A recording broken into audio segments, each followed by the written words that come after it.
প্রয়োজনের বাইরে।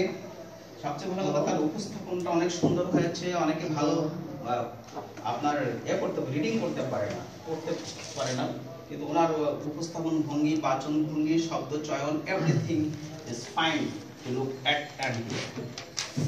তো তাকে এজন্য ধন্যবাদ। উনি নতুন একটা কথা আমাকে দিয়েছেন, যেটা আমার জীবনের জন্য বেশ ভালো কাজে আসবে। যে আমরা সাধারণত সঞ্চয় করে থাকি কি? আমরা সঞ্চয় করি অর্থ, বিত্ত ইত্যাদি ইত্যাদি। উনি নতুন একটা গল্পের ভিতরে দিয়েছেন, তাকে অসংখ্য ধন্যবাদ। যে শুধু অর্থবিত্তে মানুষ সঞ্চয় করে না, মানুষ সঞ্চয় করে মন, মানুষ সঞ্চয় করে মেধা ইত্যাদি ইত্যাদি, মানুষ সঞ্চয় করতে পারে। তাকে এই সুন্দর একটা কথা উপস্থাপন করার জন্য আমি তাকে স্পেশালি ধন্যবাদ জানাচ্ছি।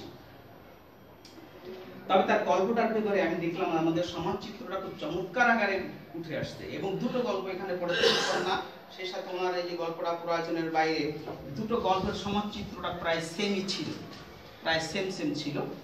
তো এই চিত্রটা আমাদের আসলে আমরা কোন পর্যায়ে আছি সেই জিনিসগুলো সুন্দর আকারে উপস্থাপিত হয়েছে। চরিত্র চিত্রণ খুব দক্ষতার পরিচয় দিয়েছেন, তাকে এই জন্য ধন্যবাদ। এবং সন্তানরা তার মা বাবাকে যে আসলে লুক লাইক করে না, বা কিছু কিছু সন্তান আবার খুব নিবেদিত প্রাণ হয়ে যায়, তারও একটা বাস্তব উপমা উনি ওখানে তুলে ধরছেন, তাকে অসংখ্য ধন্যবাদ। আর হোমিও ডাক্তারের কথা কি বলবো, আমার বোনও তো হোমিও ডাক্তার, তাই না? ডাক্তারদের কি অবস্থা সেটা আমরা ভালো করেই জানি, তাদেরকে কিভাবে ট্রিট করা হয় সমাজ ব্যবস্থা, তারাই হচ্ছে মূল চিকিৎসক। আমি যতটুকু আমিও হোমিও ডাক্তারের পড়াশোনা,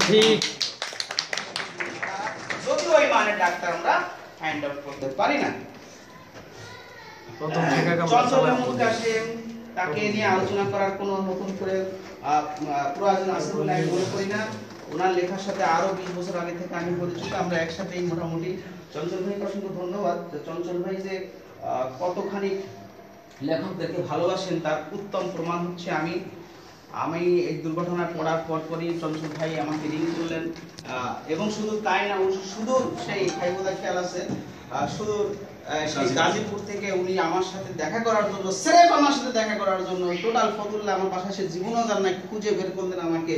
আইসা তিনি আমার সাথে যে আবেগ প্রমাণ হয়ে গেলেন, আমি এটা যথেষ্ট আমার অনেক কাছের মানুষ, হৃদয়ের মানুষ, যার সাথে 25 বছর ধরে চলাফেরা করতেছি, তিনি একবার একটা রিংও দেন নাই।